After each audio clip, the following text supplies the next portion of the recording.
Welcome to Tanakh Talk. I am your host, William Hall, broadcasting live out of Kingsland, Texas, USA, with episode number 48 of Rabbi Stuart Federow's TNT, the Twisted New Testament, coming to you from Houston, Texas. Rabbi Stuart Federow, welcome, sir. Good to have you back. It's good to be here. Good to have you back. That is full show, baby, full show. Awesome. Been a great week. Been fun. Been interesting. It's as I mentioned to you earlier, it's kind of funny reading stuff off of YouTube sometimes. Can't help but think, poor souls. That's all I can think of. It's one of those awkward, things. It's just interesting. You know, the thought that I had on that, by the way, I was thinking for someone says I need to stay out of the video and just do production. And I'm thinking, you know, they have that venue already. He could just go to, JewsForJudaism.ca and he wouldn't have to deal with that. So, by the way, a good plug for Rabbi Michael Skovac, JewsForJudaism.ca. YouTube, and the website, it's really cool. Got to go there. Lots of good stuff. So, Rabbi, how many, how much stuff have you dealt with this weekend during the Christian holiday? I can't say holy day. I can say Christian holiday season. I'll tell you, we were, how do I word this? We were more than a little bit of nervousness because a year ago, the Friday night of the weekend of Christmas, we had one of our nutcases. Never saw him before. Haven't seen him since, thank God. Come into our synagogue on Friday night during our services to preach the gospel to us. During a service, came in. Yes. You're inside your synagogue.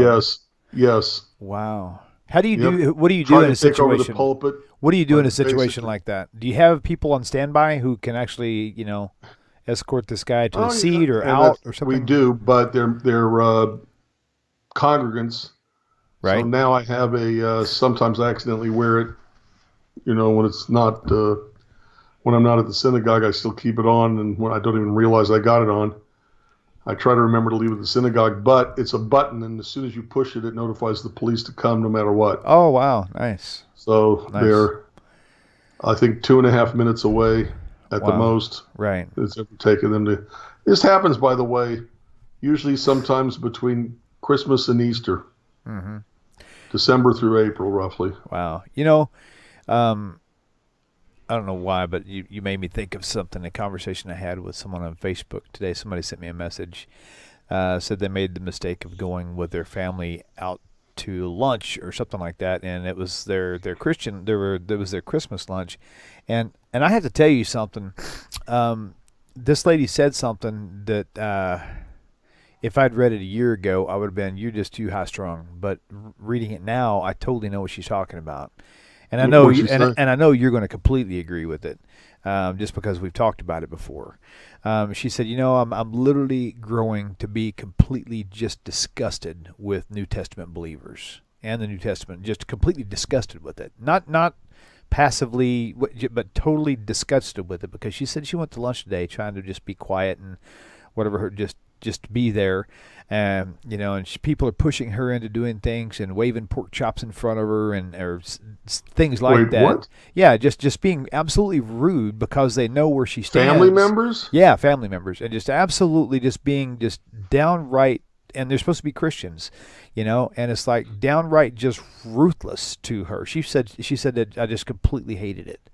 I'm paraphrasing and probably wording it differently than she said it, but the picture was... She's got more strength than I do, because I'd have gotten up and walked out. Oh my gosh, I cannot believe. And see, the thing about it is, I just see so many people who are coming to that same conclusion, and the more stories I hear of situations that these people coming out of Christianity are dealing with, it makes more and more sense to me. Because in Christianity, my oldest brother did the same thing to me and my wife. Once we were stepping away, granted we weren't coming into Torah yet, but we were leaving Christianity, going into the Messianic movement, and we were starting to get closer into following the mitzvah and things like this. And he immediately lashed out and was just doing really ridiculously just hateful things. Knowing we don't eat pork, they invited us over and we came over, and I don't remember the exact scenario, but I remember standing in their foyer, and he says, "Come," he says, "we'll go to lunch sometime." He goes, "There's a great place serve some great pork barbecue or something like that. A big old fat pork sandwich, boy, it tastes so good." And it's like he knows how we felt about that, yet. It's just weird. I don't know. I don't care what people say, that there's a spirit they say that they have, and it ain't the right one. That's all I can feel. Oh, man, I feel bad for that lady, though, because that was tough. I told her just to be strong, don't fret over it, because what she endured, Hashem will definitely repay her for that, for sure. So, for being able to, for standing. One hopes. Yeah, right. So, but anyway, that is not what I was going to talk to you about. By the way, the phone lines are, actually, no, they're not. Now the phone lines are open, 855-95-BIBLE, 855-952-4253. Phone number's on your screen. Call in with your questions regarding New Testament nonsense. And yes, I did say nonsense. Not all of it's nonsense. I get that. Remind me later. But the doctrinal part of it is about, y'all know what I mean. Y'all know where I'm coming from. So anyway, call in with your New Testament questions. Let's talk about this. Holiday seasons, circumcision, you name it. You can talk about anything in there that's mentioned. I'm going to start off with this. So this guy I was telling you about, Alfred M., I think is his name, Facebook name. And he's a Christian missionary. He is, somebody's calling in right now. Let's find out what this is. Let me get the ringer. Don't hang up. There we go. Welcome to the show. Please tell us your name and where you're calling from. Hi, this is Fernando Colon from South Carolina. Fernando, welcome, my dear brother. How are you? Good. Today I finished reading the scroll of Esther. I have it in Hebrew, in English, and to practice my Hebrew. And I read the whole thing today. And I noticed two things that I wrote it down earlier today, and I said, I have to ask Rabbi Federow and Wil'lam this question. So I was thinking about you guys today when I was reading the Megillah. So the question is the following, William. Are you listening? Yes, sir. Go right ahead. Oh, okay. The first question is, I was reading that Mordechai HaYehudi, Mordechai the Jew, right, and I thought that there are some names in the New Testament that I feel like they were like fabricated to make the story more spicy. Really? For example, Judas Iscariot. Oh yeah. They make this guy like the villain of the movie, and he has this name that relates to Yehuda, Jew, and it makes the Judas like a villain. It makes the Jews look like people who are traitors, mischievous. And I don't know if the writer of the New Testament was like trying to bring a hidden message of making the Jews with this name of Judas Iscariot like people who are like traitors, mischievous, that they can sell you for money. That's my first question. And the second question is that I saw another phrase that King Ahasuerus, King Ahasuerus, tells the Queen Esther, and he says, what do you want, even half of my kingdom? And that relates to me of when King Herod had this young lady dancing for him. And he says to her, what would you like, even half of my kingdom? And she says, I want the head of John the Baptist. I felt like probably they took this line from the book of Esther. That's my question. Interesting. Okay. First of all, there's a lot to everything that you just said. There are some scholars believe that the reason why they set up Judas Iscariot as the one who betrays Jesus is exactly for the reason you said. Okay, they gave him the name Judas, so he sounds more like the Jew. Okay, and everything you just said is exactly what these scholars believe about Judas Iscariot. If he was in fact a real person, or if he was a what they call a literary device, Okay, something made up so that the story can develop. And so you're right about Judas Iscariot. Interesting thing, by the way, about the name Iscariot. I'm not quite sure if I don't know what sources there are for the Iscariot part. Okay, I don't know where they get that. There, a lot of some, well, not a lot, but some scholars believe that the name was Judas Ish Sicariot.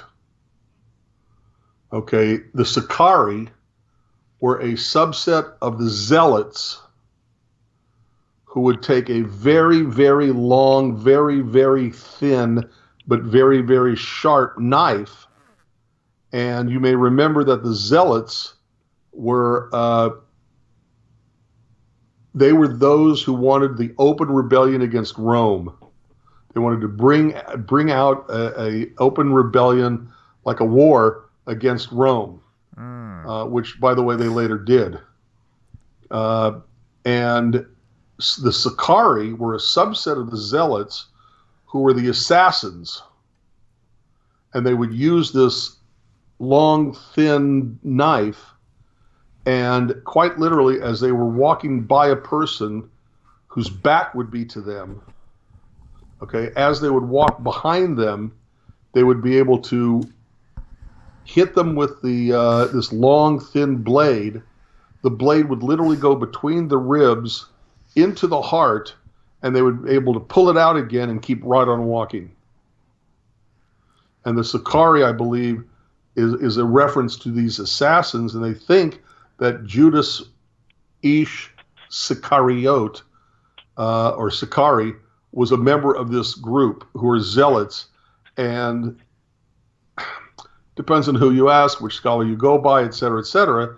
But some believe that if it was a true story, which it may not have been, if it was a true story, then one of the reasons why Judas was angry enough at Jesus for turning him into the authorities is that he wasn't violent enough. He wasn't, he had his own streak of violence. We see this all over the place in the New Testament, but it seems to be more directed towards the Jews than it is towards Rome. And so Judas, according to this one theory, got angry at Jesus for not being, strong enough, not being violent against the Romans enough. And again, it's what's the word?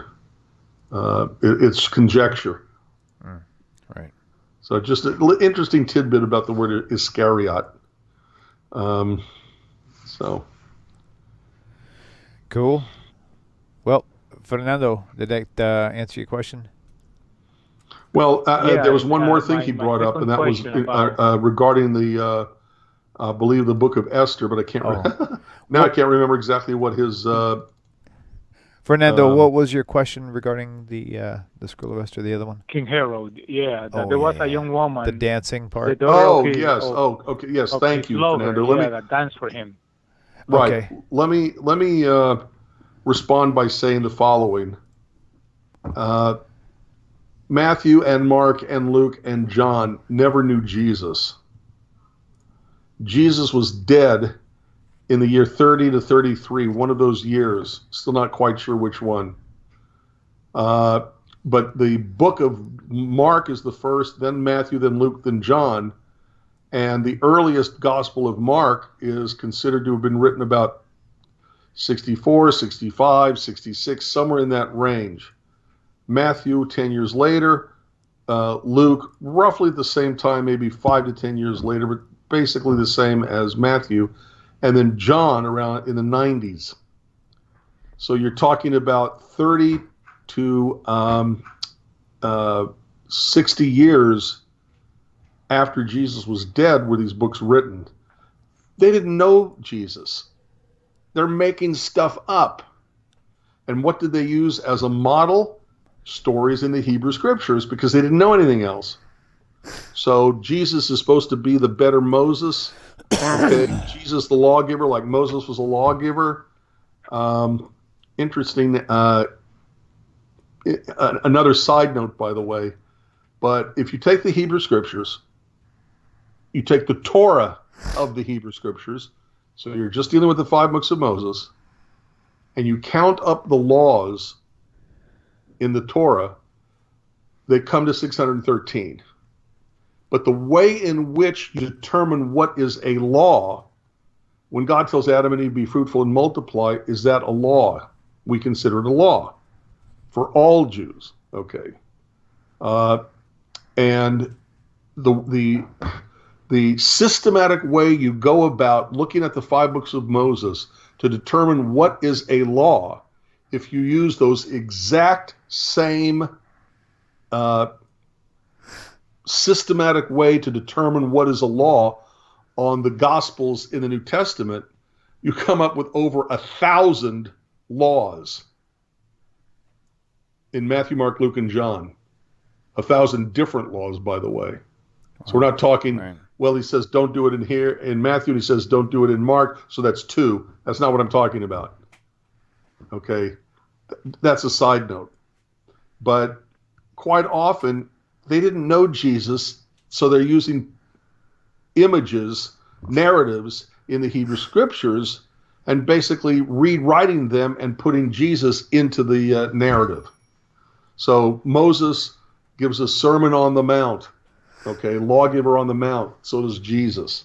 Moses was put in what's it called? A basket. And why? Because Pharaoh was trying to kill all the firstborn. So during the time of Jesus, yes, he was hidden away, and because Herod was trying to kill all the firstborn, okay, or kill all the, there was, you know what I'm saying? There's so much replication going on. Exactly. Yeah. So they use the Hebrew Scriptures as a model, or like blueprints, or a model to a architect who then constructs the stories about Jesus based on the blueprint, so to speak, of the Hebrew Scripture stories. So Fernando, you're exactly right about that too. Interesting. So Rabbi, so you think that they took some of the lines in the Hebrew Bible to kind of like subconsciously make people feel that the language fitted into their message. Like, for example, I don't think it was subconscious at all. I think it was very intentional and very, they knew exactly what they were doing when they did it. Thank you. That answers my question. I'm very satisfied. Thank you. Thank you, Fernando. I'll be if watching. I can find it, Shalom, Fernando, if I can find it, I'll try to. I don't know how to do, notes on YouTube or on Facebook or whatever, but I'll give it to. I'll send it to William if I can find it. But it's a column of Moses' story and then the parallels with Jesus' story, all the way down the line. And it's really interesting. I'll have to find. I'm not sure what I did with that list. So. Okay, cool. Thank you, guys. I'll be watching. I'm going to hang up. Okay, thank you, Fernando. All right. Shalom, shalom. Thank you. Okay, phone lines are back open. Definitely come on in with your calls for sure. Yeah, there's a lot of replication going on for sure. Similar stories. Yeah, they use it as a model. It's interesting. They needed those to really kind of help.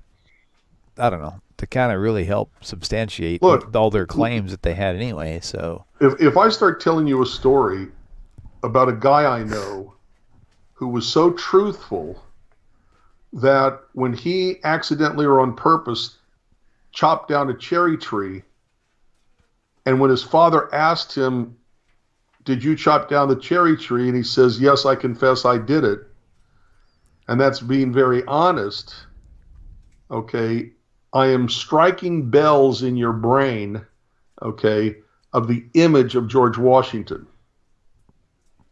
Okay, so by telling you this story, it becomes a familiar story to you, so you can say, yeah, I think I heard that about this guy, when you really heard it first about Washington. Right. That's a good point. So, Sure. I think they were doing it very much with very intentionally. So, Very true. Cool. Okay, phone lines are back open. Feel free to call in. Okay, so what we were talking about slightly before. So this guy Alfred, he's been following along.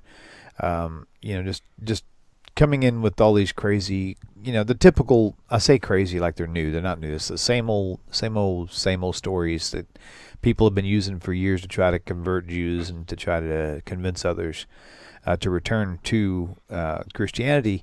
And he posted something that was kind of ironic. He said something about, I wish I could pull it up. I wonder if I can. But we'll come back to it. So just remember, we'll revisit this again. Hey, hopefully we'll get so many calls we won't be able to. Hey, that sounds good to me. Shalom and welcome to the show. Please tell us your name. Where are you calling from? This is Grant. I'm calling from Southern California again. Hey, Shalom, Grant. Hello, gentlemen. Hope you're having a great night. And we were talking about like the model theory. I'm looking right now, but there's like a battle. It's in the book of Mark, but basically it's like a battle where like there was Jewish people and they ran into like the ocean, and like in the New Testament they use it as like Yeshua was casting the demons into the pigs out of the person, like when he was mutilating himself.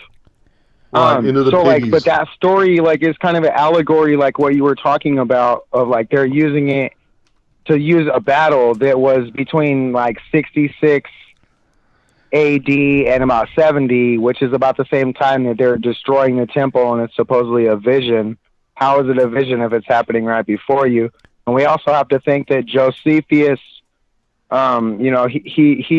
lived in the Roman palace. He took on the name Flavius.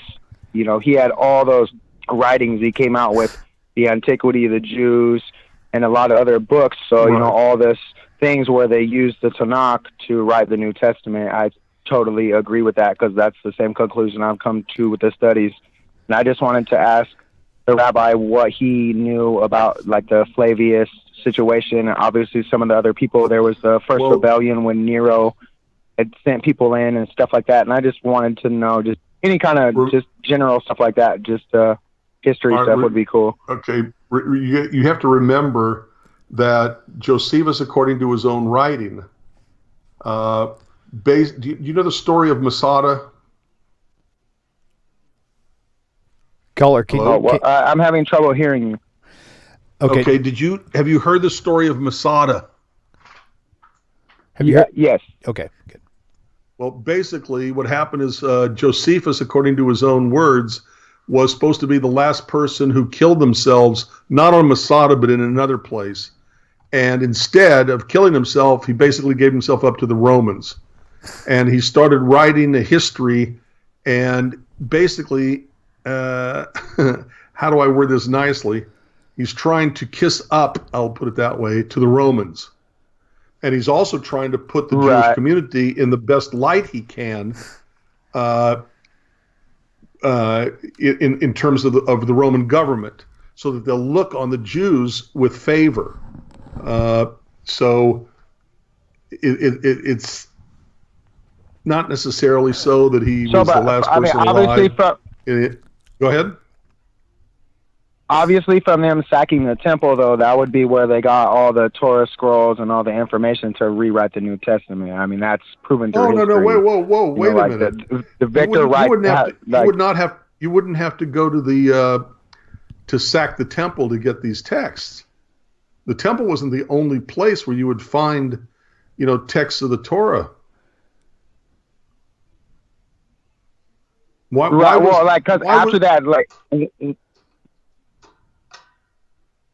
Go ahead. Well, I was just saying. Oh that, no, I guess my question would be that, like, would it, when like all that time, like basically during like the rebellions and that stuff, like if we look at history and then we read some of the stories from the New Testament, like they have to be pulling it from that exact time period. Like there's no other way. I guess it's not really a question. It's just like I'm just asking. Like this is like something that I've but seen. I agree with you. Okay, I just wanted the clarification. Thank you so much. Okay, awesome. Very cool. Thanks. But I agree with Grant that there are so many stories that have their parallels in other sources, Right. that it really throws a light on the New Testament of not the whole thing, but many, many, many, many, many things being pure, unadulterated plagiarism. Very true. Very true. You know, even the book of Revelation is basically based on, see if I can remember this, Ezekiel, Daniel, and right. Another one. It had to seem Jewish. Right. Interesting. To give it credibility. Although I got to say that had Christmas been introduced in that time, the whole Christianity would have been completely rejected, because there's no way they would have accepted they would have never accepted something like Christmas during the first century Christianity. I don't see that happening. I think that was maybe not necessarily not necessarily Christmas, okay, coming earlier, but much of the reason why the Jews rejected Christianity had nothing to do with the idea of Jesus as God. Okay. Or let me rephrase that. That was only one element among many elements to get Christianity rejected by the Jews of the earliest Christian period.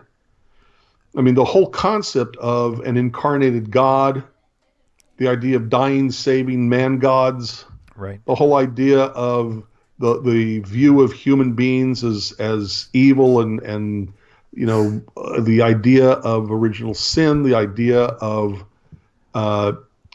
you know, their take on the devil.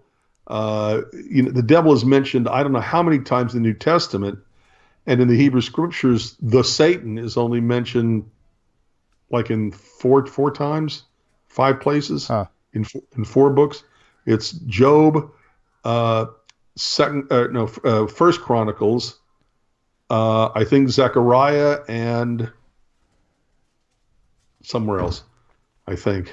At any rate, the point is that there's a lot more about Christianity than just whether or not Jesus was God that gets rejected by the earliest Jewish community, by the Jews during the earliest period of Christianity, because it was unbiblical, and because it not just a virgin birth and all that stuff, but much of it paralleled views and beliefs not in Judaism but in Hellenism.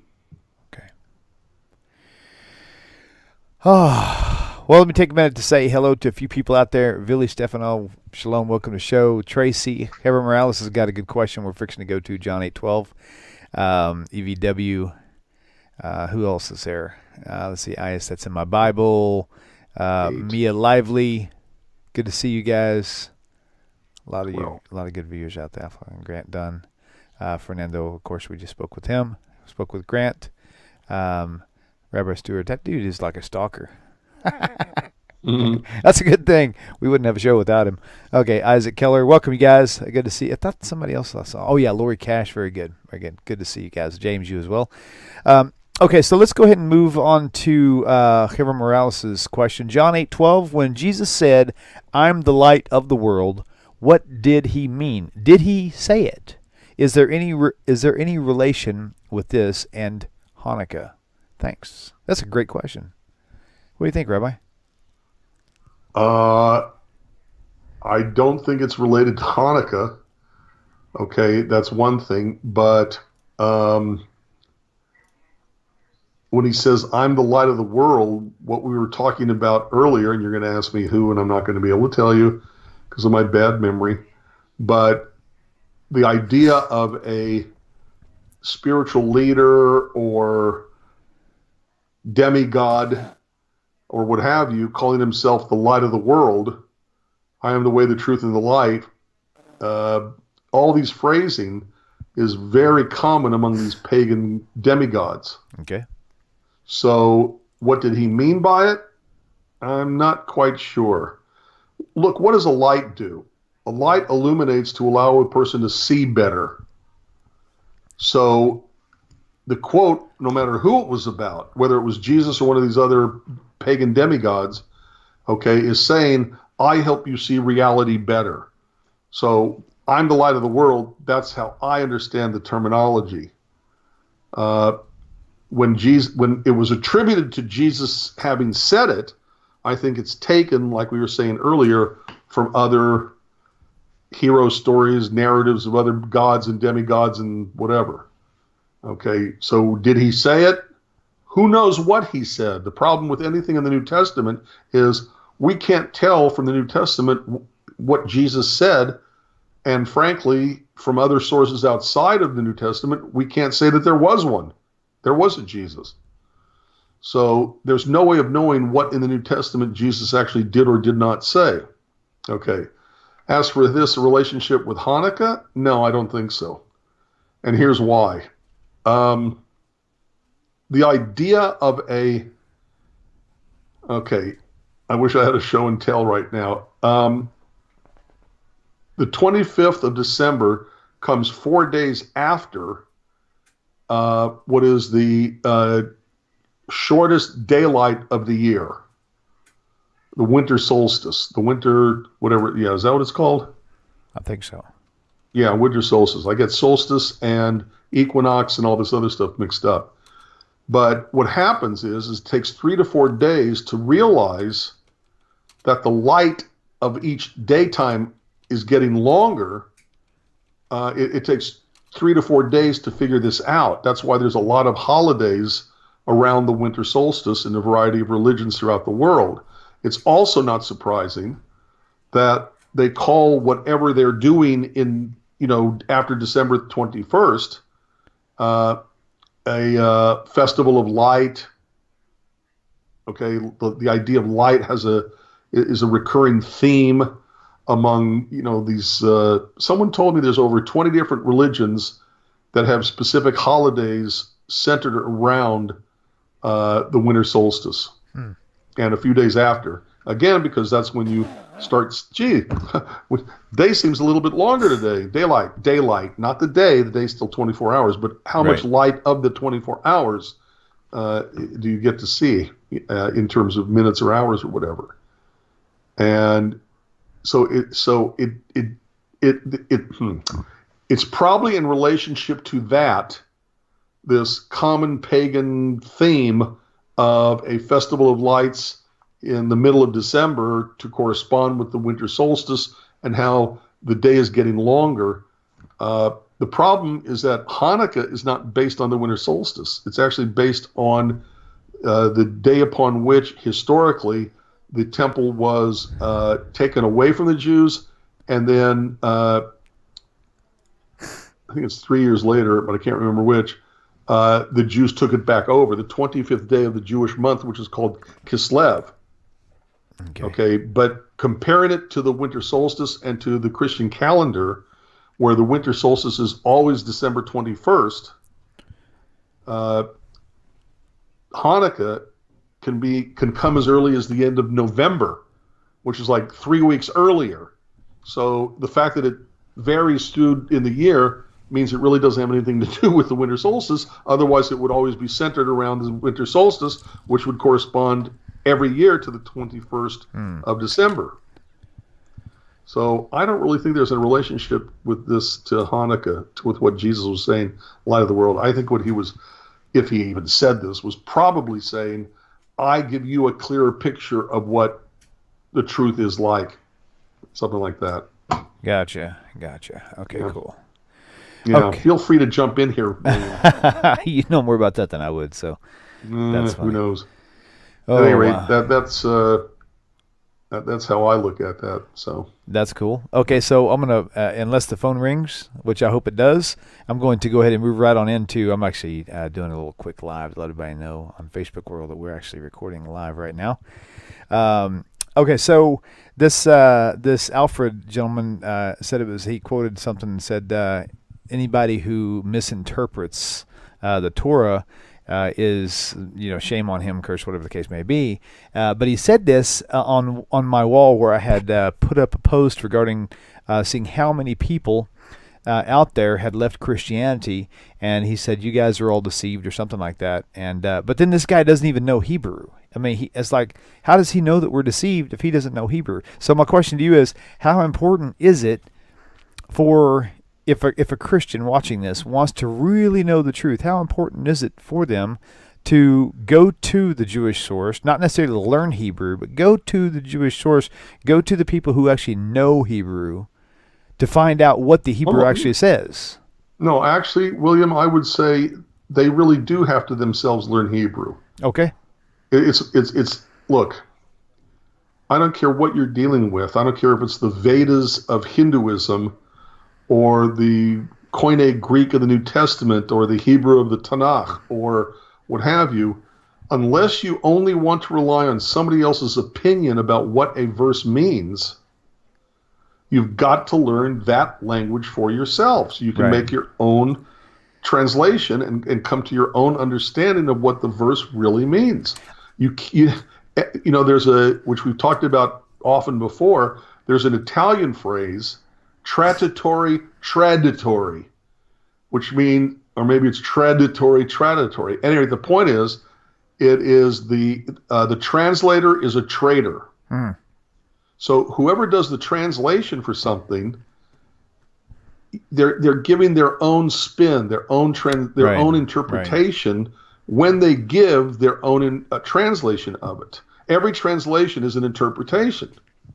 And it's the interpretation of the person or people who decide, and that's the operative term, decide what a verse means and how to translate that verse. So what you're saying is, if a Christian goes to his pastor and he says, Pastor, but did you know Isaiah 7:14 in the Hebrews doesn't really say what you say it says, but then they trust their pastor when the pastor turns to them and say, and he explains it back to them in a way that pacifies them to where they feel comfortable.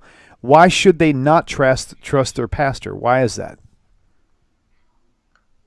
It seems obvious, but I mean... The answer is because the pastor is also probably as well going from somebody else's translation. That's why. Right. Okay, I'll give you a better one. Or not better, but additional to what you were saying. Okay, go ahead. Okay. And that's the Isaiah 53 stuff. Okay. Anytime anybody talks to me about Isaiah 53, the first question I ask them is, who was Isaiah preaching to? Who was Isaiah talking to? Who was Isaiah concerned about? They have to answer the word, the people of Israel. They have to answer the Jews. They have to answer that the people Isaiah was preaching to, speaking to, concerned with, etc., were the Jewish people. I said, fine. Now take a look at Isaiah 52:14. Okay, and you can't. It's so clear in the Hebrew, but if you go by translations, you never know what you're going to get. Right. Isaiah 52:14. As many were astonished at the or he. Okay. Or him. Gotcha. Let's see what the Hebrew is. Okay. Well, that's the question. Okay. The Hebrew is not him. As many were astonished at you. The Hebrew is lecha. Oh my God. It is explicitly clear. Kasher shamu alecha. Okay. Alecha, right there it is. Boom. Okay. It means many were astonished at you. Okay. Okay. So if Isaiah is speaking to the Jews and he's talking about this servant, and he says about the servant that they were astonished at you, that means he's talking about the Jewish people. From verse 14 on, if you don't know the Hebrew, some will translate it properly as many were astonished at you, but many, especially Christian translations, will translate it as many were astonished at him. Mm-hmm. It's one word. Everything else is the same. It's either Right. him or you. Right. The Hebrew is clearly you. Isaiah was speaking to the Jews. He's therefore talking about the Jews when he's talking about this servant. It's clear. It's right there. But if you only go by somebody else's translation, you may never know that. Mm-hmm. Right. Unbelievable. That's how important it is. So, Yeah. I have been studying Hebrew for about 4 years now. Not studying it. I've been trying to learn it off and on for about 4.5 years now. And Okay. I got to a stopping point mainly because I'm not I don't know, it's difficult for me. I took it as far as I thought I could, and then I stopped for about a year, and I just now started learning like verb tenses and things like that, and Right. and now it's like what I knew before, and I was excited about. Now I'm learning this other stuff, and I'm like, whoa, I'm learning so much more as I go along. That it amazes me that you literally have to pay attention to every letter that's in there, not just a generalized word. And I think that's where Christians make their mistake, is they'll see something, they'll find a familiar word, and they'll think they'll know exactly what it means when they really are missing the context altogether, or they're missing the point, or they're missing the past or future tense, or they're missing him or her, or Exactly. you or me or him. And all that stuff Right. is critical. It's absolutely critically important, So it's Yep. wonderful. I think it's great. So whoever this Albert or whatever is you got to know the Hebrew. You got to know the Koine Greek. You got to know the Sanskrit for the Vedas. You have to know. I mean, if you're going to really study any religion, or more accurately, any religion's written text, you got to learn the language of that text. Right, indeed. Otherwise, you're relying on somebody else's opinion. That's all it is. Right. Unbelievable. Jannies and Jamborees. That's funny. Sons of Thunder. I was thinking about that earlier. I was thinking it's so interesting how when somebody first told me that Christianity, that Jesus wasn't the only virgin birth story in history and the only demigod story in history. First I thought they were just making it up, but I mean it's really true. And it's like most of their birthdays are right around the same time. I mean, and God goes to the trouble of saying, "Do not worship me the way other nations worship their gods." Why would He even make anything even remotely similar if He said, "Stay away from that garbage"?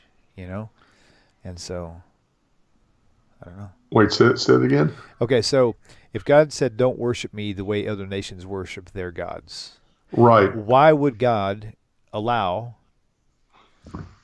a truth of His salvation to come in a form that another God would have done it? Right. You know what I'm saying? Oh, yeah. Absolutely. Interesting. Very interesting. All right. We have a question. Okay, what's your question there?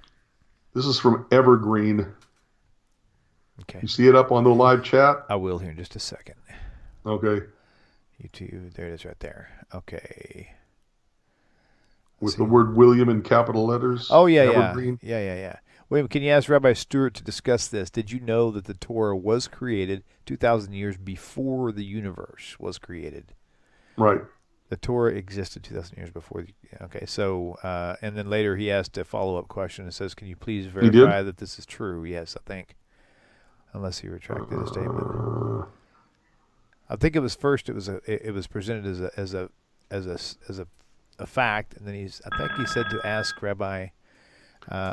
So let's hold on to that. Let's take this caller. Absolutely. Okay, caller, welcome to the show. Please tell us your name. Where are you calling from? Hi, it's David from London. Hey, David. Welcome back to the show. What's the question for Rabbi? I wanted to know.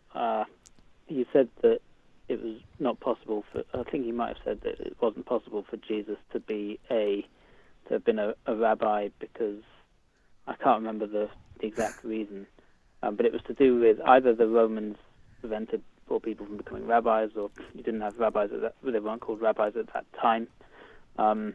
But there is Rabban Gamliel, who I guess was a rabbi, sort of first century. I'm just wondering how that works historically. Also, it seems like there isn't much time between the time that the Romans might have stopped the smicha or prevented smicha from being passed on, and the Second Temple when the rabbinic term rabbi was introduced. So I'm a bit confused with that history, and also since you have Rabban Gamliel was a rabbi, how is it possible that Jesus couldn't have been a rabbi? Okay, can you hear me? It's very simple. Moses is also called Moshe Rabbeinu, Moses our rabbi. Was Moses a rabbi? I guess it was a term put on later. Exactly the same thing with Rabban Gamliel. Okay, what's the word? Retroactively, retrospectively, I forgot the word. Right. They're calling Moses the rabbi as our rabbi, okay? And they're also calling, the same thing happens with Rabban Gamliel, not Rabbi, okay, but Rabban Gamliel, it's the same thing. Gamliel, and which Gamliel you're talking about? The one in 80, okay, and the one who created things, I don't know, like the Passover Seder, prayer book, or the Gamliel the First, who died like in about the year, I forgot. Good question. I forgot. I'll have to look it up again. Either. And I think Gamliel the Second was like the grandson or something like that. I'll have to. I don't remember the history very well. David, hang on. David, David. Sorry, you both are talking at the same time. We can't hear a word either one of you are saying. I'm sorry, I didn't know. That's okay. Go ahead and let Rabbi finish up, and then he'll break for you to go ahead and continue. Go ahead, Rabbi. All right. Well, what I was saying is that there were two Gamliels. Gamaliel, there's two of them. There's one who lived around the year 80 called Gamaliel the Second. Gamaliel the First, I believe, with his grandfather, but I'll have to check on that. I don't remember exactly. And Gamaliel the First died like in the year 10 or 20 or something like that. I don't remember exactly. And if you're talking about Gamaliel the Second, the one who created things like the Passover Seder, the prayer book, the earliest whatever, then he could have been called Rabbi, Rabban Gamliel. But the same way that we're talking about Moshe Rabbeinu, when the word rabbi didn't exist in the days of Moses, you've got the same kind of thing with the word rabbi. It didn't come into existence. Okay, maybe that's too strong. It wasn't used as a title until after the first destruction of the temple. I'm sorry, start over. Until after the second destruction of the temple in the year 70. Okay, now what do you say? Okay, David, go ahead with your follow-up. I just wanted to know, do you have a source for that the term rabbi only became introduced after 70 AD, after the destruction of the Second Temple? Wait, what do you ask? So is there a source to where he can clarify that or verify that the term rabbi did not occur Good until question. later? While we're talking, I will try to find remember the source. Okay? Okay, so just keep watching in, David, and just listen in. He might drop you in a source here pretty soon, okay? Thank you very much. Okay, shalom, bye-bye. Shalom. Oh, cool. All right, well, good deal. Well, we got about 10 minutes left, so. Wonderful. Phone lines are back open. Number will be back up on your screen in about 1 second. There it is. Okay. Did you find another question you want to answer? It's not exactly a source, okay? Okay. And he may not particularly like it. Okay. Not helpful. The 2,000-year thing comment. According to Wikipedia, for what that may or may not be worth, Okay, the Mishnah was written from the year 200 CE. Start over. The Mishnah was written between the year 200 BCE and the 200 CE. That's a 400-year period. Okay, but the first sage, according to this Wikipedia article, the first sage for whom the Mishnah uses the title of rabbi was Yochanan ben Zakkai.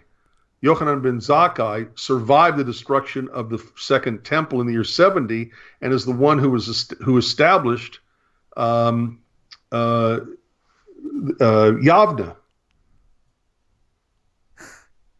So, if the first person the Mishnah calls rabbi was a person who lived in the year 70, and the Mishnah having been, what's the word? Put together, in the year 200. Right. And the first one they're using the term rabbi, the title rabbi for, is about the year 70. That just,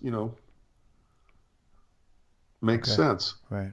Okay. Rav is the root of rabbi. It means great.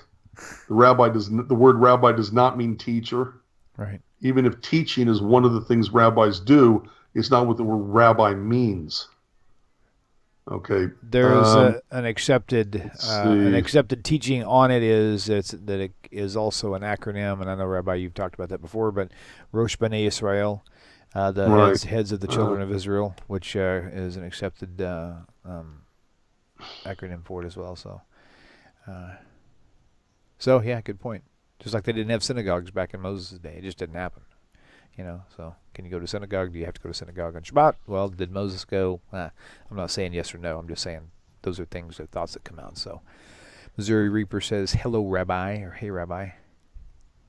Yeah. Mitch, good to see you, buddy. EVW. Let's see what else we got. Evergreen.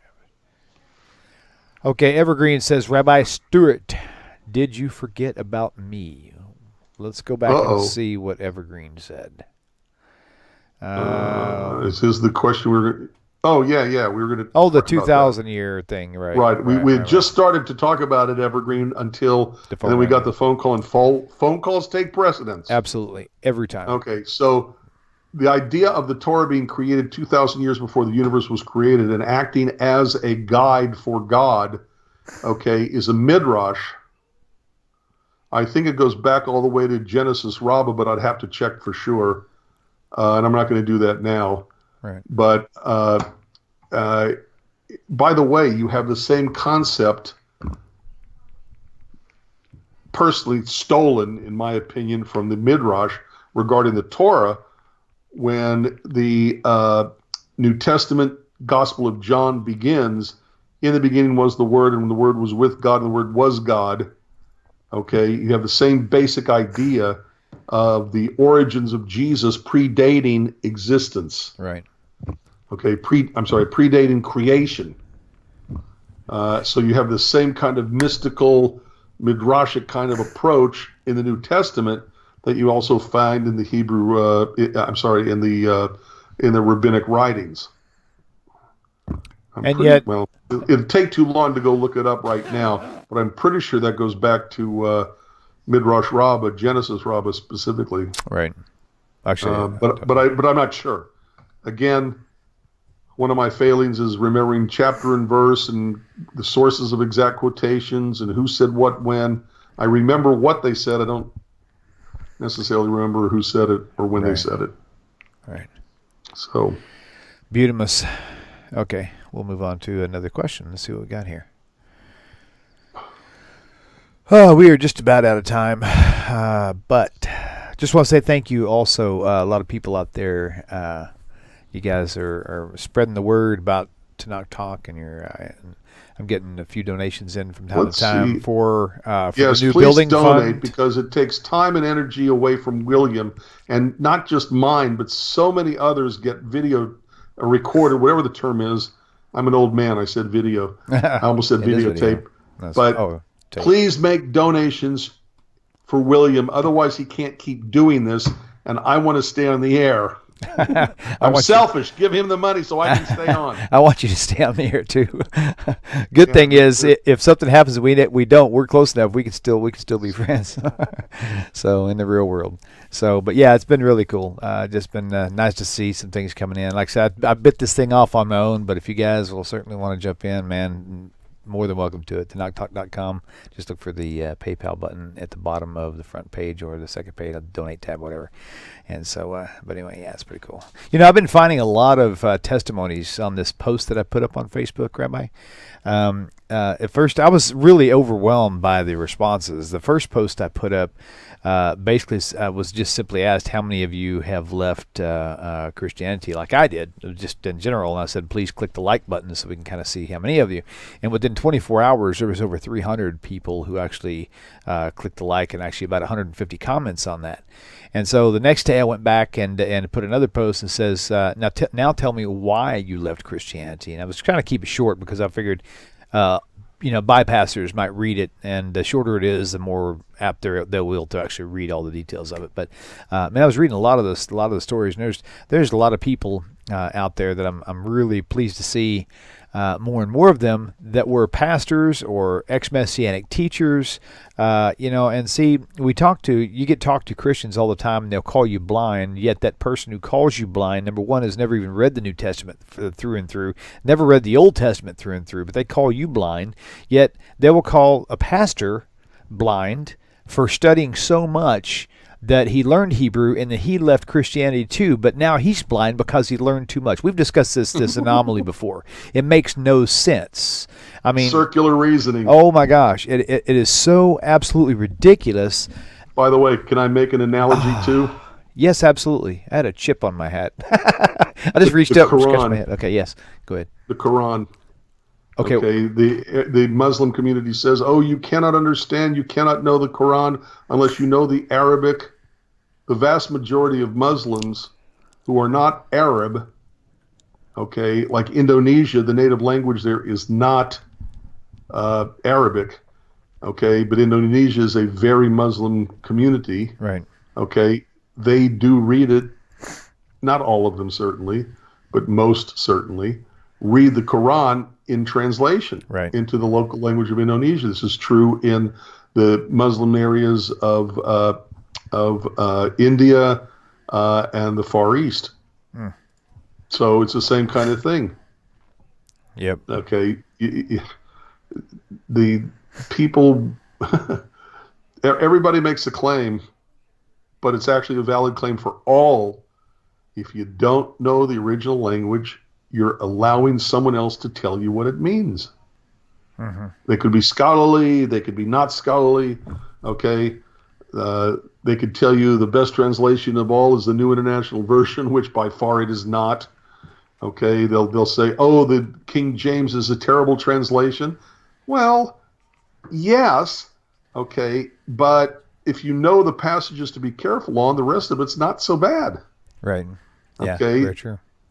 At any rate. Wow. Unbelievable. Julie Taylor wants us to say, hi, Ron, who's her dad. Hi. Wait. I didn't see that. Hey, Julie. Julie says, can you say hi to my dad, Ron?